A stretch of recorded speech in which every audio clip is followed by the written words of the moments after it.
لہذا بدترین معاملہ کیا ابو جہل نے ان 3 افراد کے ساتھ۔ حضرت سمیہ کے ساتھ جو کچھ کیا گیا ہے آپ اس کا تصور نہیں کر سکتے۔ بالآخر جو شہید کیا ہے حضرت سمیہ کو ایذائیں دے دے کے، سسکا سسکا کے، ان کے جسم کے نازک حصوں کو جلا کے، داغ دے کر، کہتا کیا تھا؟ ایک دفعہ کہہ دو کہ میرا جو یہ بت ہے یہ بھی الہ ہے، مان لو میں چھوڑ دوں گا۔ تنگ آ گیا کسی طریقے سے، ایک دفعہ کہہ دو پھر میں چھوڑ دوں گا۔ لیکن یہ میاں بیوی حضرت یاسر اور حضرت سمیہ رضی اللہ تعالی عنہما، یہ ہے ثبات، یہ ہے صبر، یہ ہے استقلال، ایک مرتبہ بھی کہنے کے لیے تیار نہیں، جو چاہو کر لو، اب ہم تو اس سے پیچھے نہیں ہٹیں گے۔ تنگ آ کر اس نے حضرت سمیہ کی تو شرمگاہ میں برچھا مارا اور شہید کیا۔ حضرت یاسر کے بارے میں ایک روایت یہ ہے، ستا کے، تنگ کر کر کے، آخر کار جو ختم کیا، انہیں شہید کیا کس طرح؟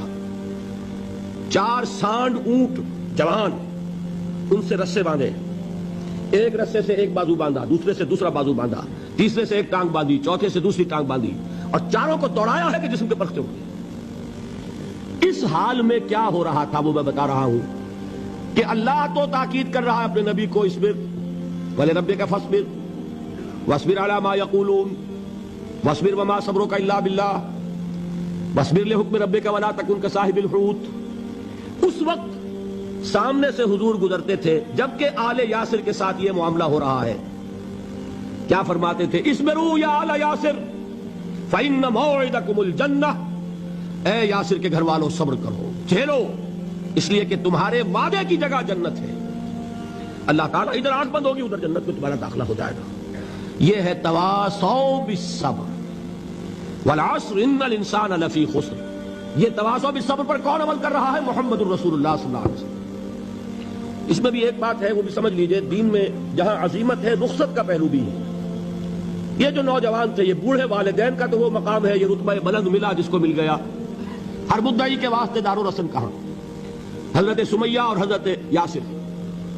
نوٹ کیجئے، میں ایک اعتبار سے کہا کرتا ہوں، سید الشہداء یہ بنے کہ نہیں بنے، ان کو جو فوقیت حاصل ہوئی، الفضل للمتقدمین، سب سے پہلی جان دینے والی یہ خاتون اور سب سے پہلی جان دینے والا اللہ کے لیے، توحید کے لیے، محمد کی رسالت کے لیے صلی اللہ علیہ وسلم، دے تو بھی محمد کی صداقت کی گواہی۔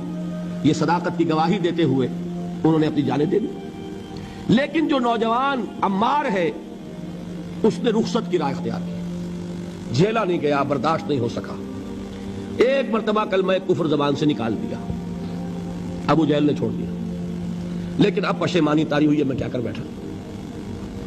اس کے بعد انہوں نے اپنے آپ کو ایک ستون سے باندھ لیا کہ حضور ہی آ کر مجھے اگر یہاں سے کھولیں گے تو میں کھلوں گا، ورنہ میں یہیں اپنے آپ کو ہلاک کر دوں گا، مجھ سے کیا ہو گیا۔ حضور خود تشریف لائے، دست مبارک سے کھولا، کہا کہ یہ بھی دین میں اجازت ہے، کلمہ کفر کہہ کر جان بچا لینے کی اجازت ہے، یہ رخصت ہے، عزیمت نہیں ہے۔ البتہ دین میں یہ ہے، آیت بھی ہے قرآن مجید کی، وَقَلْبُهُ مُطْمَئِنٌ بِالْإِيمَانِ، دل ایمان پر جمع ہوا ہو، کسی وقت محض جان بچانے کے لیے کلمہ کفر کہہ دینا، دل پر کوئی آنچ اس کی نہ آ رہی ہو تو اس کی اجازت ہے۔ کمزور طبائع کو بھی اللہ تعالیٰ نے اپنے دین میں اکوموڈیٹ کیا ہے۔ حضور نے ان کی ہمت بندھائی کہ گھبراؤ نہیں، ٹھیک ہے، یہ بھی اگر تمہارے دل کے اوپر کوئی اثر نہیں ہے تو کوئی حرج نہیں۔